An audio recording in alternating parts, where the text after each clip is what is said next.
let's transition into our Talking Hockey segment where the Montreal Canadiens are not dead. They win a game in this series, a 3-2 win where they get a great effort out of Demon Jeff Petrie. So loaded up on painkillers that his eyes were a completely different color. It was quite freaky. And the Canadiens continue to show heart. And I'm happy for them, just that they're experiencing the success, but overall I still want them to lose. And yeah, there was a muffin there that Fleury probably should have had in that second goal in the first period. But besides that, Canadians, right? Very different team playing with the lead versus playing from behind. And so that first goal is going to be really important in every game in this series. Yeah, I thought in the first game it really showed that the Canadians hadn't yet played a team whose offense could come from the blue line. 3 of the 4 Vegas goals being scored by defensemen, or maybe 2 of the 4, and then another was like a shot pass from the blue line, and the 4th wasn't scored by a defenseman. Either way, a ton of Vegas offense coming there. But then when the Canadian, and they also had a really easy time moving the puck through like the seams, like across ice passes. I saw it flying through the Montreal zone, through center ice way too easily. Game 1.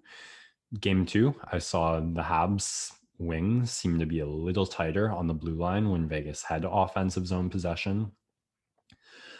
And I saw a lot less Vegas pucks getting through the middle of the ice. And once that had tightened up, Vegas had to dig deep to look for offense, because the Montreal team is a lot more conservative, stay at home, play traditional system style than their last opponents, the Colorado Avalanche, which is where most of the Vegas offense came from. And they also struggled to get it going at times against the Minnesota Wild.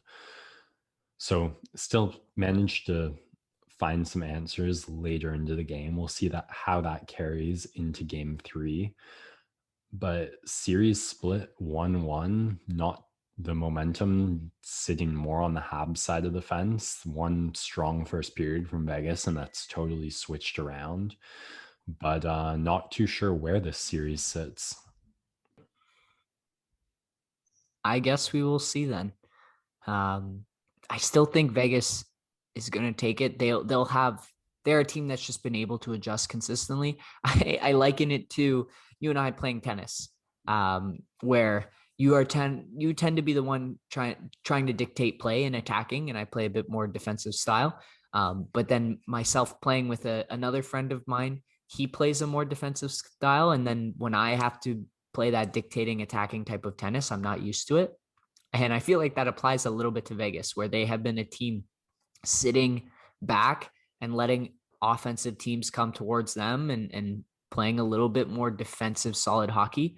But now that they're up against a team that's matching that style and they are starting to have to dictate play, it's a role that they're not used to yet, but I think they'll make that adjustment because they've been doing very well at adjusting so far.